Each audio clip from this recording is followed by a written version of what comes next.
सीधे कांग्रेस का सवाल आपसे लेते हुए, मेरा सीधा सवाल है, देखिए उत्तर प्रदेश में कांग्रेस पार्टी ने सिर्फ एक सीट जीती थी, वो थी रायबरेली की।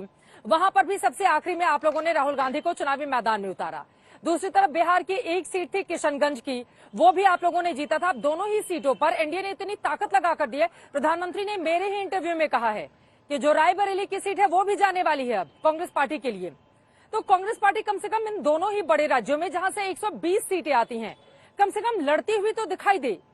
अब रायबरेली को लेकर भी वही स्थिति रही, किशनगंज को लेकर भी वही स्थिति रही है, तो फिर वो जो दावा दिखा रहे हैं उनके दावे में क्या गलत है? घनश्याम तिवारी जी, ये सवाल मैं आपसे ही ले लेती हूँ। अब आपके जो सहयोगी दल हैं उत्तर प्रदेश में, ये बात सच है कि घनश्याम तिवारी की समाजवादी पार्टी ने धड़ाधड़ अपने उम्मीदवारों के नाम का ऐलान कर दिया, लेकिन कांग्रेस पार्टी को आप लोगों ने क्यों नहीं सिखाया कि उत्तर प्रदेश में अगर लड़ना है तो ताकत से लड़ना भी होगा, ताकत दिखानी भी पड़ेगी? क्या उसमें आपकी सहयोगी पार्टी चूक सी गई? घनश्याम जी देखिए, मुझे लग रहा है जो अमेठी से खबरें आ रही हैं उसमें स्मृति ईरानी जी बहुत बुरी तरीके से हारती हुई नजर आ रही हैं। रायबरेली में कांग्रेस पार्टी जीतती हुई नजर आ रही है। तो अगर अमित शाह जी को अपनी रायबरेली की रैली में एक पत्रकार को पिटवाना पड़ता है या उनके सामने एक पत्रकार पिटता रहता है क्योंकि वो ये सच दिखाने में सक्षम है कि लोग पैसे लेकर के उस रैली में आए हैं, अमित शाह जी की रैली, अमित शाह जी गुस्से में चल रहे हैं, लगातार गुस्से में चल रहे हैं क्योंकि अरविंद केजरीवाल जी ने उनका भंडा फोड़ दिया है कि बैक डोर से मोदी जी का मुखौटा पहन के वो अगले साल जब मोदी रिटायर हो तो प्रधानमंत्री नहीं बन सकते। ये सब भारतीय जनता पार्टी के इस चुनाव की बहुत बड़ी विफलताएं हैं, जहां पर इतनी लंबी फहरिस्त प्रेम शुक्ला जी ने गिनाई, लेकिन एक शब्द भी उसको अगर कोई रिपीट भी करे, एक शब्द रोजगार का नहीं था, एक शब्द महंगाई का नहीं था। आप चित्रा जी, मैं बहुत सम्मान से कहता हूं, आप पूरे देश में घूम रही हैं, क्या आप एक भी ऐसे वोटर से मिली है जिसके लिए रोजगार मुद्दा नहीं है? क्या आप एक भी ऐसे वोटर से मिली है जिसके लिए बेरोजगारी मुद्दा नहीं है? क्या एक भी ऐसा वोटर कहता है कि अरे भारतीय जनता पार्टी को 400 पार नहीं हुआ तो मैं बहुत दुखी होऊंगा? उल्टा वोटर आपसे कहता है अगर गलती से भारतीय जनता पार्टी 400 पार चली गई तो तानाशाही आ जाएगी, और फिर वोटर कहते हैं कि ये लोग संविधान बदल करके, जो इनके नेता भी कह रहे हैं, संविधान बदल करके आरक्षण समाप्त कर देंगे, दलितों का, पिछड़ों का, अल्पसंख्यकों का, किसानों का, युवाओं का, महिलाओं का अधिकार समाप्त कर देंगे। बंदूक रखकर चलाइए आप। हाँ, नहीं, आप ये बताइए कि क्या किसी वोटर ने कहा कि उसके लिए बेरोजगारी मुद्दा नहीं है? क्या किसी वोटर ने कहा? लेकिन यहाँ पर भारतीय जनता पार्टी के सहयोगी प्रवक्ता और स्वयं प्रेम शुक्ला जी, दोनों के बयान अगर कोई भी सुनेगा या भारतीय जनता पार्टी के किसी भी नेता का बयान सुनेगा, उसके लिए बेरोजगारी मुद्दा नहीं है, उसके लिए महंगाई मुद्दा नहीं है, उसके लिए संविधान बदलने की भावना मुद्दा नहीं है, उसके लिए 400 पार की धमकी मुद्दा नहीं है, उसके लिए बेटी बचाओ का जो धमकी बना दिया गया, चाहे प्रज्वल रेवन्ना के केस में या ब्रजभूषण शरण सिंह के केस में या फिर अभी टेनी जी के केस में जहां पर किसानों के ऊपर जीप चलाई गई, ये सब मुद्दे भारतीय जनता पार्टी के लिए नहीं है। अगर आप जनता के मुद्दों की बात नहीं करेंगे तो आप 400 पार नहीं, आप 100 पार नहीं कर सकते। यही भारतीय जनता पार्टी की हार का कारण है। ठीक है, प्रेम शुक्ला जी आप जल्दी से जवाब दीजिए। रत्नाकर त्रिपाठी जी हमारे साथ जुड़ चुके हैं, मैं फौरन आ रही हूँ रत्नाकर जी आपके पास। देखिए, घनश्याम जी ने पहले बेरोजगारी पर बात की, पहले बेरोजगारी पर बात करते हैं, रोजगार सृजन पर बात कर लेते हैं। देखिए, periodical labour force survey NSO के आंकड़े होते हैं, सबसे प्रामाणिक आंकड़े देश में माने जाते हैं। 2012-13 के आंकड़े की लेबर पार्टिसिपेशन इस देश में 36.7% था। हमारा 2017-18 का आंकड़ा है, उसमें जो है पार्टिसिपेशन 48% था। अभी जो आंकड़ा आया है 22-23 का, उसमें यह आंकड़ा सामने दिखाई देता है कि 58% है। तो हमने 36 से 58% घनश्याम जी बढ़ाया। हमने 7 करोड़ लोग जो ईपीएफओ में नए रजिस्टर हुए, 3 करोड़ लोगों को रियल एस्टेट में रोजगार मिला, 4 करोड़ लोगों को डिजिटल में रोजगार मिला। लगातार जो है असंगठित क्षेत्र में भी हमने रोजगार बढ़ाने का काम किया। तो हमने रोजगारी बढ़ाई है, बेरोजगारी दूर की। इस देश में 1 लाख से अधिक स्टार्टअप्स, और वो भी जो है 600 से अधिक जिलों में जब स्टार्टअप्स खुलते हैं। सिर्फ कांग्रेस के जमाने में बेंगलोर के अलावा कई स्टार्टअप्स नहीं खुलते थे। अगर यूनिकॉर्न की संख्या 100 से अधिक होती है तो रोजगार सृजन होता है। एक बात, महंगाई की जहां तक आप बात कर रहे हैं, 5%, जब कांग्रेस की सरकार 2004 में जिसके खिलाफ आप लड़ रहे थे, 2004 में कांग्रेस के घोषणा पत्र में था कि 100 दिन में हम महंगाई खत्म कर देंगे, लेकिन 10 वर्षों में महंगाई की दर 10% थी, मुद्रास्फीति की दर। हमने कोरोना काल के बावजूद उसको 5% एवरेज रखा। तो हमने महंगाई को भी नियंत्रित किया, 80 करोड़ लोगों को राशन पहुंचा और 25 करोड़ लोगों को गरीबी रेखा से बाहर निकालने का काम आदरणीय नरेंद्र मोदी जी की सरकार ने किया है। और आप महिला पर बात करें, प्रज्वल रेवन्ना को तो सस्पेंड कर दिया उसकी पार्टी ठीक है, अब मैं जवाब ले लेकिन आपकी हिम्मत नहीं पड़ रही है ठीक है, कि स्वाति मालीवाल के मामले हमारे में साथ कनेक्ट नहीं हो केजरीवाल पाए के थे। खिलाफ एक शब्द ठीक बोलते है, हैं। तो इसको दोहरा मानदंड आपका जो है ये निश्चित तौर पर जो है आपके बुरके को टराटर फाड़ता है। रत्नाकर त्रिपाठी जी, इस पर भी जवाब दीजिए आप। वो कह रहे हैं कि स्वाति मालीवाल के मुद्दे पर आप लोगों ने बिल्कुल खामोशी ओढ़कर रखी हुई है, जबकि दूर दराज का मामला होता है तो उसको लगातार, हालांकि किसी भी महिलाओं से जुड़े हुए सम्मान के मुद्दे पर इस पर पॉलिटिक्स नहीं होनी चाहिए, लेकिन इस पर भी जवाब दीजिए। और रत्नाकर जी, बार बार अब मल्लिकार्जुन खड़गे हैं, वो 300 पार का नारा दे रहे हैं कि इंडिया को आने वाली है। बाकी सर, आप लोगों ने देखा है यूपी और बिहार में कांग्रेस पार्टी का क्या हाल हो गया है। हो सकता है मैं ये सवाल पूछूं, आपको बुरा लगे, बुरा लगना भी चाहिए, लेकिन बड़ा सवाल यह है कि कांग्रेस पार्टी दोनों ही जगहों पर मतलब पिछलग्गू पार्टी बनी हुई है ना। समाजवादी पार्टी यहाँ लीड कर रही है, आरजेडी वहां लीड कर रही है। एक एक सीटें दोनों राज्यों में आपको मिली थी, उसको भी बचाना आप लोगों के लिए मुश्किल हो रहा है रत्नाकर त्रिपाठी जी। नहीं, ये मुश्किल हो रहा है, ये आपको लगता है ना, क्योंकि आपको भगवान गणेश ने कह दिया है कि रायबरेली हार रहे हैं। मैं तो प्रेम शुक्ला की शब्दावली देख रहा था, आपका बुर्का टाइट सारे ठर करके फट गया। महाराज, बुर्का औरतें पहनती हैं, सम्मान करना सीखिए। संवैधानिक शब्द है क्या? नहीं, सुन लीजिए, अब बीच में ना बोलिए। शब्द है क्या मित्र? शुक्ला जी बीच में ना बोले ना। संसदीय शब्द है, सिर्फ आपसे जानना चाहता हूँ विनम्रतापूर्वक। नहीं, बुर्का संसदीय शब्द है, लेकिन आप बुर्का पाए रहे हैं। संसदीय शब्द है क्या? बुर्का गाली है क्या? बुर्का गाली है क्या? गाली है क्या? करके बढ़वाना, देखिए आप बोले जा रहे हैं बुर्का क्या इन्हीं को बोलने देंगी जो है फाड़ना भी है, जो है वाह गजब। उनको बोल लेने दीजिए। अब आप ही ने सवाल, आपसे सवाल क्या पूछा गया, आप चले गए बुर्का पे, तो फिर वो जवाब देंगे ना रत्नाकर जी। मैंने जो सवाल पूछा है उस पर आप जवाब देना प्लीज। प्रेम शुक्ला जी प्लीज, आप उनको बोलने दें। प्रेम शुक्ला जी प्लीज, ठीक है, बोलिए रत्नाकर जी। आपने मुझसे नारी सम्मान पे पूछा, मालीवाल जी के केस में एक्शन न होना एकदम गलत। और मैं तो ये चाहता हूँ कि दिल्ली पुलिस को चूंकि कंप्लेन आई है तो दिल्ली पुलिस को उसका स्वतः संज्ञान लेते हुए एक्शन होना चाहिए। और एक जगह और एक्शन होना चाहिए। बंगाल के गवर्नर की अवनी दास पे 23 जून 2023 को ओडिशा नृत्यांगना ने आरोप लगाए और उनके यहाँ की कर्मचारी ने आरोप लगाया कि उन्होंने छेड़छाड़।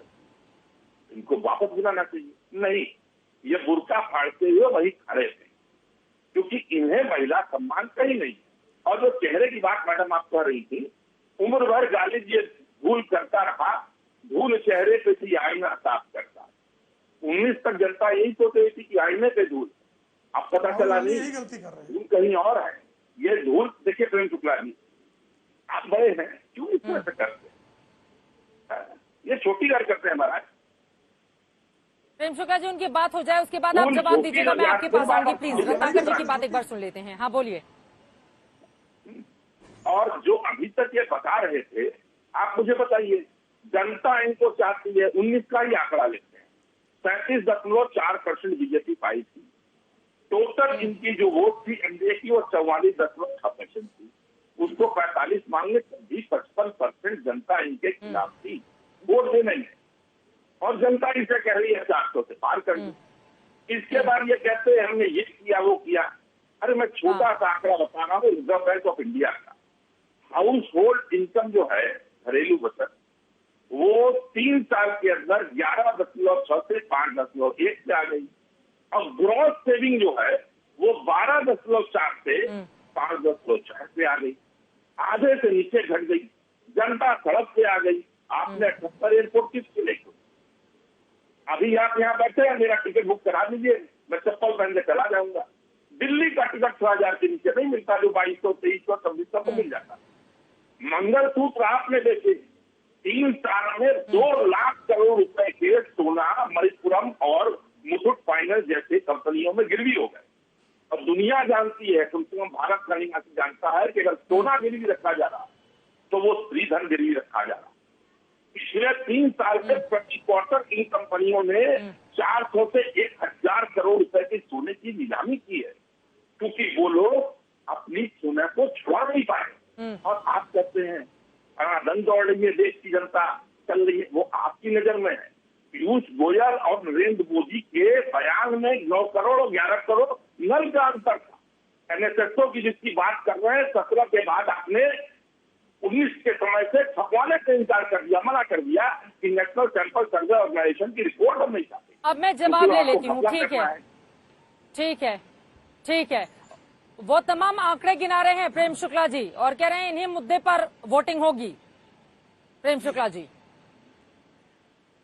चित्रा जी, जिनको एनएसएसओ और एनएसओ का अंतर नहीं पता हो, वो आंकड़े गिनाते हैं तो बहुत अच्छा लगता है। एनएसओ होता है नेशनल स्टैटिस्टिकल ऑर्गेनाइजेशन। एनएसओ ही जो है वो पीएलएफएस के आंकड़े जारी करता है, पीरियोडिकल लेबर फोर्स सर्वे। मैंने जो आंकड़े गिनाए, कृपा करके उसको आज तक से भी मैं कहूंगा और श्रीमान रत्नाकर जी से भी कहूंगा कि आप उसको वेरीफाई कर लीजिए और आपके ध्यान में आएगा कि मैंने सारे वेरीफाइड आंकड़े ही जनता के समक्ष रखे हैं। एनएसओ का आंकड़ा यह है कि आपके कार्यकाल में, श्रीमान डॉक्टर मनमोहन सिंह के कार्यकाल में, पीएलएफएस जो है वो 36.7% था, जो हमने बढ़ाकर 48% 2017-18 में लाया और 22-23 में जो 58% है। और ये जो है, जो ग्रामीण इलाका है वहां 60% प्लस है। ग्रामीण इलाकों में रोजगार सृजन में, लेबर पार्टिसिपेशन में हमने बेहतरी की है। ये पीएलएफएस का आंकड़ा है। डिजिटल हमने रोजगार 4 करोड़ दिया, ये सबके सामने 3 करोड़ रियल एस्टेट में आंकड़े हुए। आप मुझे बताइए ना, 950 किलोमीटर सड़कें अगर जो है, 95,000 किलोमीटर सड़कें जो है नेशनल हाईवे, सिर्फ मैं रूरल डेवलपमेंट जो हुआ, स्टेट हाईवे जो बने, उसकी बात ही नहीं कर रहा हूं। 95,000 किलोमीटर नेशनल हाईवे। आप मुझे बता दीजिए ना, इनके 56 वर्षों के 60 वर्षों के कार्यकाल में नेशनल हाईवे कितना बना, रेलवे का इलेक्ट्रिफिकेशन कितना हुआ, एयरपोर्ट कितने बने, एम्स कितना बना, मेडिकल कॉलेजेस कितने खुले। हम कंपैरेटिवली आने के चर्चा करने के लिए आज तक किसी भी दिन ऑर्गेनाइज कर दे, हम हर विषय पर चर्चा करने के लिए तैयार है। कितने लोगों को आपने आवास दिए भाई, लंबा समय था, इंदिरा आवास योजना आपकी थी, कितने लोगों को आवास दे दिया, निर्मल ग्राम योजना आपकी थी, कितने शौचालय आपने बना दिए, कितने लोगों को आपने मुफ्त की बिजली दे दी। धीरेन्द्र जी, अब आपके पास आते हुए, लेकिन परेशानी बढ़ी हुई है ना। देखिए, कहीं की भी बात कर लीजिए, चाहे यूपी हो, बिहार हो या फिर अन्य राज्य हो, अब परेशानी तो बहुत सारे ऐसे मुद्दे हैं जो आप लोगों की ओर से भी इंट्रोड्यूस किए जाते हैं। वो मंगलसूत्र के मुद्दे पर आप लोगों से सवाल पूछ रहे थे, क्या जरूरत थी मंगलसूत्र का मुद्दा लेकर आने की, और भी तमाम मुद्दों को लेकर बार बार उन लोगों की ओर से आरक्षण का भी मुद्दा उठाया जाता है और चुनाव का बड़ा विषय बनाया जाता है। तो ये विषय तो आप लोगों के लिए चुनौतियां हैं ही ना। भले ही आप लोग देखते रहिए 2019 में क्लीन स्वीप हुआ था, लेकिन 2024 भी क्या वैसे ही रहने वाला है आप लोगों के लिए? चित्रा जी, काम के आधार पर, प्रो कन्वेंसी के आधार पर हम लोगों की सरकार लगातार बढ़ते हुए जा रहे हैं। हम लोग कोई हवा में बात नहीं कर रहे हैं। आज यही हालत है ना कि हम लोगों की 5 किलो राशन हम लोग जो दे रहे हैं 80 करोड़ लोगों को मुफ्त में, उसका देखा देखी ये लोग भी कह रहे हैं कि अब 10 किलो हम लोग देंगे, उसकी गारंटी दे रहे हैं, जिनकी खुद की गारंटी नहीं है कि कितने दिनों तक इस गठबंधन में रहेंगे इकट्ठे। और वो दौर था जब इनको सरकार मिली थी चित्रा जी, तो गरीब भूखे मरते थे और गोदामों में अनाज सड़के और फेंकाया जाता था। ये सब चीज तो लोग देख रहे हैं। तो 10 साल से लगातार जिस तरह से हम लोग आगे बढ़ रहे हैं, इनको विकास नहीं दिख रहा है। आप ट्रेन पे सफर करते हैं तो वंदे भारत आपको नहीं दिखता, आप सड़कों पे जाते हैं तो आपको एक्सप्रेसवे नहीं दिखता, आप अगर कहीं पे निकल रहे हैं तो आपको इंफ्रास्ट्रक्चर नहीं दिखता, आप किसानों के हित में जो काम हो रहा है, इतने लोन मिल रहा है, वो आपको नहीं दिखता। तो लोग तो इसको जी रहे हैं ना, जो सरकार सुविधाएं दे उसको दी रहे हैं, और आप उसको बरगला रहे हैं हवा में। घनश्याम तिवारी जी, जल्दी से क्लोजिंग कमेंट आपका। वो लगातार ये दोनों लोग बैठकर, प्रेम शुक्ला जी और धीरेन्द्र जी, अपना कामकाज गिना रहे हैं कि बीते 10 सालों में जो विकास के काम हुए हैं। ठीक है सर, हो गया। और घनश्याम तिवारी जी, पीएम भी कह रहे हैं कि देशवासियों का ये संकल्प है 400 पार का नारा, ये बीजेपी या फिर एनडीए का नहीं है। 10 सेकंड चित्रा जी, इसी घनश्याम तिवारी जी ने फिल्म की नाम गिनाई। मैं एक फिल्म थी मुंगेरी लाल के हसीन सपने, ये गाने गा रहे थे ना, वो दिन अब फिर हम लोग 400 पार करेंगे और आपको रोते हुए देखना पड़ेगा मुझे।